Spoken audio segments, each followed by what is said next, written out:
Still a little too much snow out here.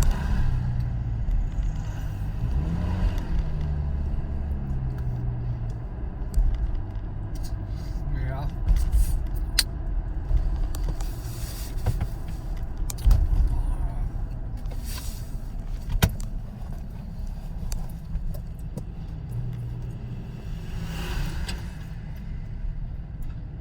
Yeah. I'll pick up my check. Schoolcraft and Southfield Freeway.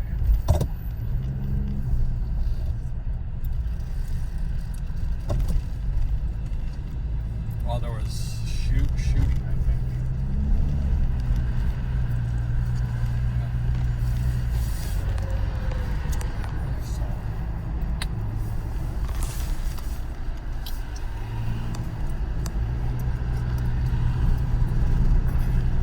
Yeah, she FaceTimed me.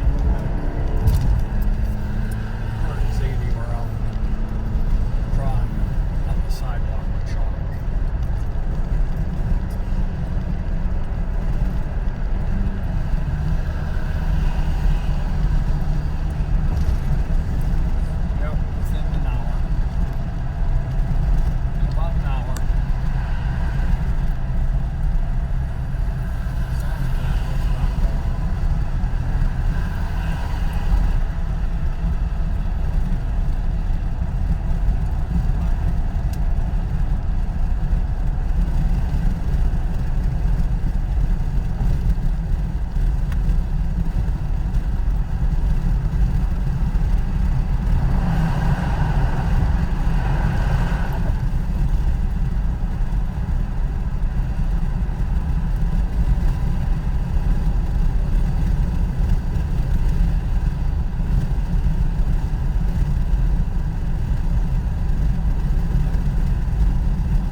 if I had to rank them, if the Lions were going to take 1 and 7 and all the year there, I think my first one,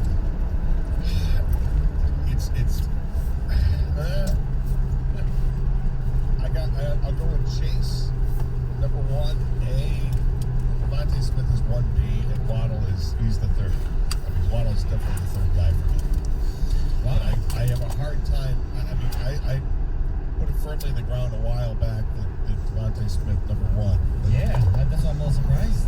yeah, but as time's going on, you look at I think maybe I'm listening to Doug too much talk about his size or lack of size for Devontae Smith. That's why I go 1A, 1B. I can go back and forth with him. But the question is, who's the third?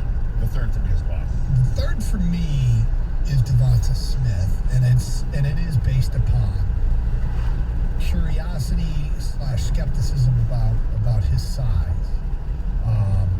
and the fact that he would weigh in at the Senior Bowl scared me a little bit. Like, wait, is this really something he's hiding? Does he weigh even less than we had speculated? Now, littler guys can find a home in this league. That's true. That's absolutely true.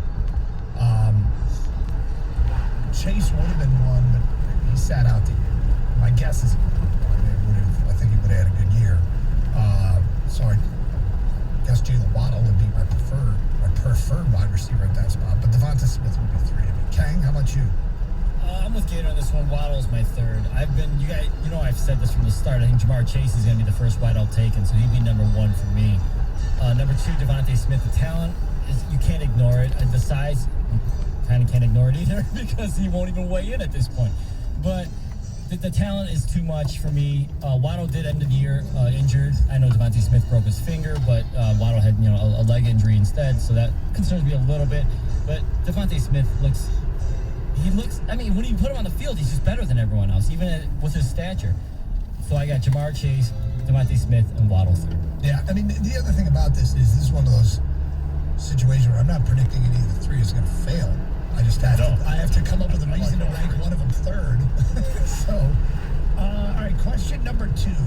The Athletic ran a mock simulation recently that had the Lions with a choice of these players on the board at 7. Devontae Smith, Micah Parsons, and the surprise, Penei Sewell.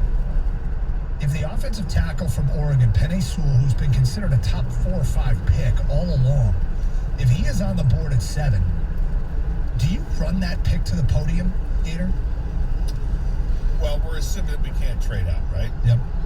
Okay, if you can't trade out, you have to pick there. Actually, no, let's not assume that, because if you're running the pick to the podium means you don't even want to take a trade out. You just make the pick. Like, you're so happy he's there, you don't even consider a trade. You just make the pick. No, I don't run to the podium. I don't run to the podium for really anything other than Zach Wilson. So I would take my time and listen to offers. Let's assume no offers come and that you're making a pick. Would I take Penei Sewell? Is that really where we're at here? Yeah.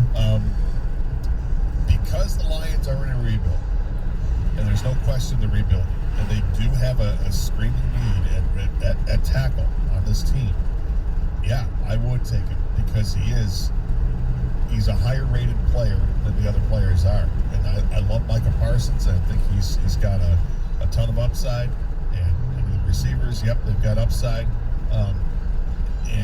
But this is a position where a guy is thought of as being the best, and maybe the best to come out in a little bit here. So, yeah, I would probably lean towards taking him. I wouldn't run it to the podium, okay? I would not run it to the podium, but I suspect that they would. I think about the success the Rams had. They did it when they went to the Super Bowl behind an elite offensive line.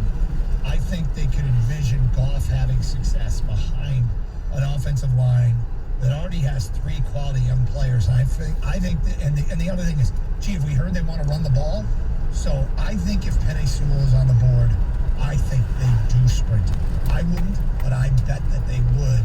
I bet the time wouldn't elapse, and I think they would just be ecstatic.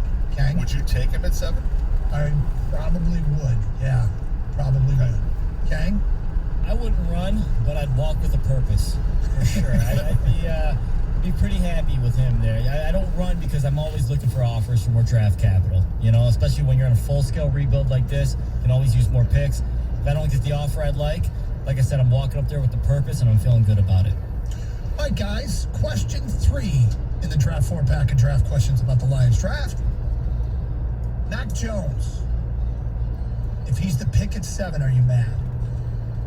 Wow. Quarterback from Alabama.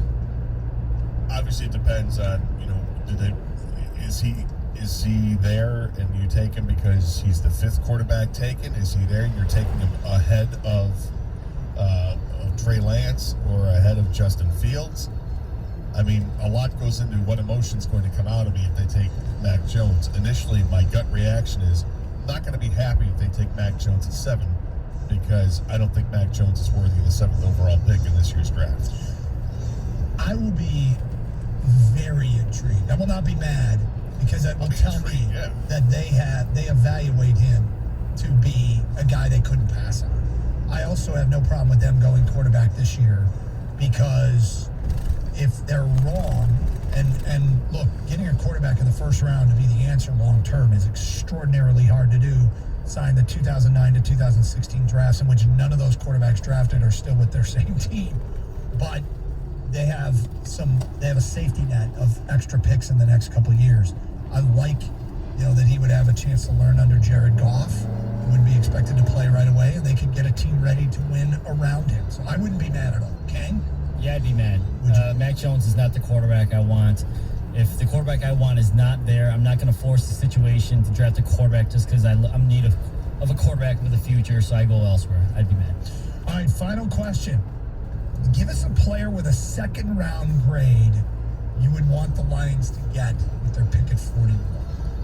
Player with a 2nd round grade you'd want the Lions to get with the pick at 41. Gator? Well, this is interesting because you have to, pair it with what are you doing in the first round. If the Lions take a wide receiver in the first round, then I would look at the defensive side in the 2nd round.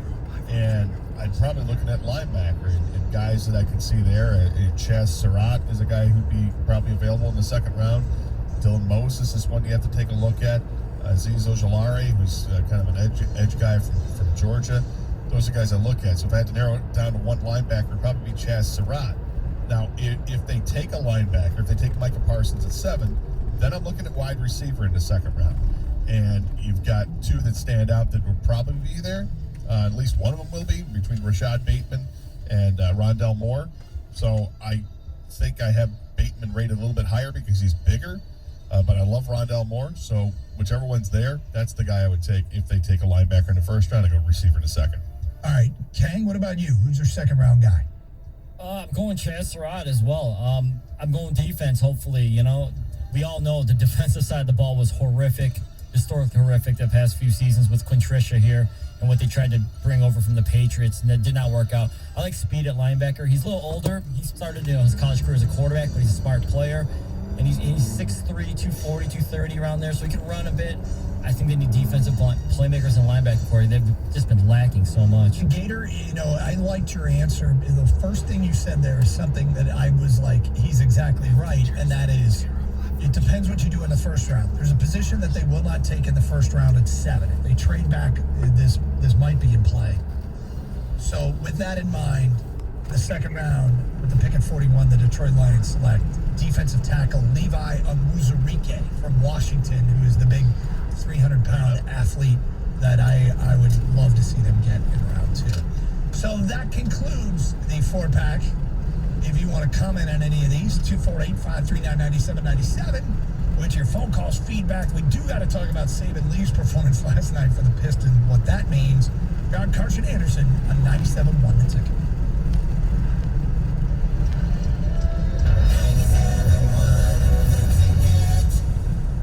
Pistons fans, are you ready? Download the PointsBet app now and use code Michigan2K to get 2 risk-free bets for up to $2,000. When you bet with PointsBet, a proud partner of the Detroit Pistons, you get faster bets, faster withdrawals, and faster rewards at your fingertips. All on an easy-to-use app rated #1 on Trustpilot. See for yourself why bettors are calling PointsBet innovative, lightning quick, and the reason they have ditched the other books. Plus, PointsBet's Refer a Friend program is now easier than ever. Refer a friend to PointsBet and you both get $100 in free bets. Share with your friends the faster, easier way to bet. Download the app now to experience Michigan's premium sportsbook for yourself, and don't forget to sign up with code Michigan2K to get 2 risk-free bets up to $2,000. What do you have to lose? So, are you ready? Gambling problem? Call 1-800-270-7117. At DTE, your safety is always top of mind. That's one of the reasons why we monitor gas lines 24/7, 365, constantly upgrade our infrastructure, and address our customers' concerns without delay. It's also why J.D. Power ranked DTE first in customer satisfaction for residential natural gas service among large utilities in the Midwest. For J.D. Power 2020 award information, visit jdpower.com/awards. DTE. For all the dinners cooked, Something smells good. for all the clothes dried, there's safe, reliable natural gas from DTE.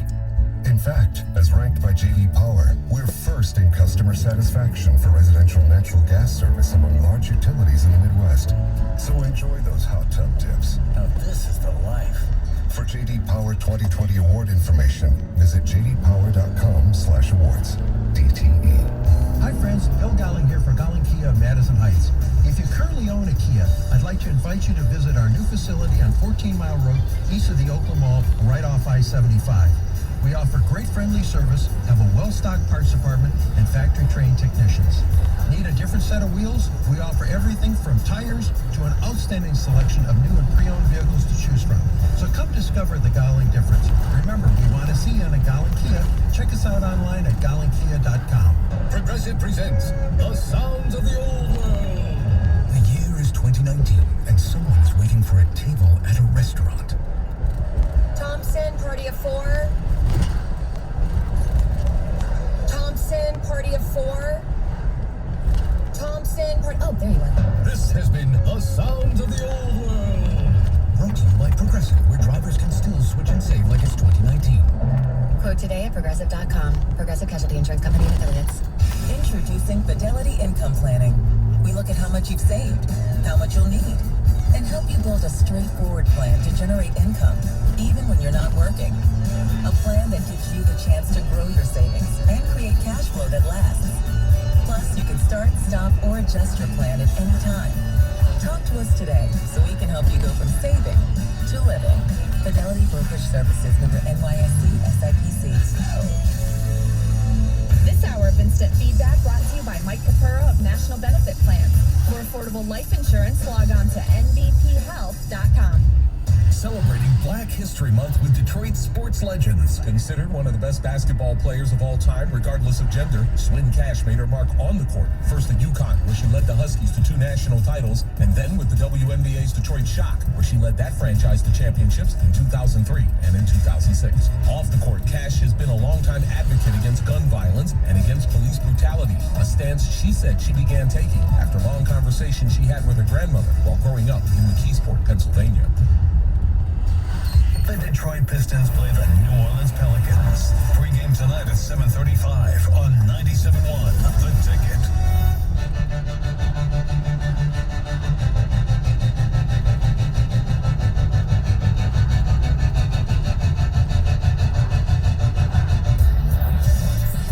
All right, Doug Carr, Scott Anderson, I said want to take it. Feedback coming in on the 4-pack of draft questions that we just had regarding the Lions. Which of the 3 wide receiver picks at 7 would you rank third? The Athletic had Penei Sewell on the board for the Lions at 7. Would you run the pick to the podium? The offensive tackle out of Oregon, who's expected to be a top 3, 4, 5 pick. Mac Jones at 7. Would you be mad? The quarterback from Alabama. Give us a player in the second round that you would like to see Lions get at 41. 248-539-9797. Well, let's go to Bo in Troy here on 97.1. Hi, Bo. Hey, gentlemen, how you guys doing today? We're great, thank you. Yeah, so I'm calling to know I get a trade scenario, and I believe all these players. What'd you say? We lost you there. Sorry. Yeah, I believe I have a trade scenario. Lost you again, Bo. One more time. Bo. Sorry, gentlemen, I put down. All right. You have a trade scenario. Yeah, I got a trade scenario with Watt. What I would do is I would give up the 7th round pick, or the 7th overall pick, which you're already getting. right, Bo. Feedback coming into the Carson Anderson inbox. Waddle's the fastest, most explosive of the three, but he's also third in every other category. Yeah, I mean, I feel like Waddle's kind of the forgotten man here in this group. And certainly the injury was a bit of a setback in terms of his, the hype that he would get and the recognition, because people didn't see him as much as they saw Smith. And Smith won the Heisman, which I think is completely irrelevant to what you're going to be in the NFL. Jamar Chase, look, he was considered the best receiver coming into this season. Didn't play. And, those guys, it's part of the resume. Opted out of the season. Just makes me worry a little bit. And I heard Jansen talk about it. Jansen basically said he loves football too much. He wouldn't be able to sit it out. That's a great thing to have. The guy who loves football that much that he wouldn't want to sit out. I can see that.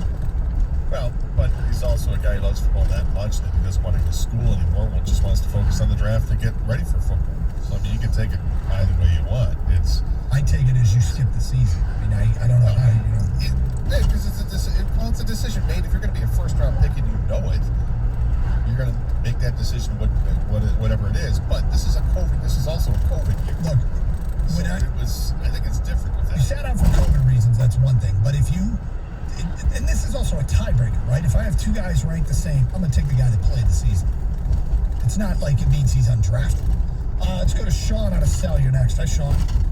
Hey, guys. So I'm with Doug 100% here. I think Kay, Gator, you guys are calling for a bit of a rope-a-dope here. So I got Waddle as my number one receiver, period, on the board. And I know, Doug, you're a little reluctant to put him there, but, I mean, we're talking a guy who ran a 4.3 as a freshman, right? They're saying he's probably going to run a 4.2 when healthy. And he was outperforming Devonta Smith before he got hurt.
Can I get a double quarter pounder with cheese with just ketchup and onion? What size of meal? It's not a meal, it's just a sandwich, a large Coke, and a Big Mac. Anything else? That's it.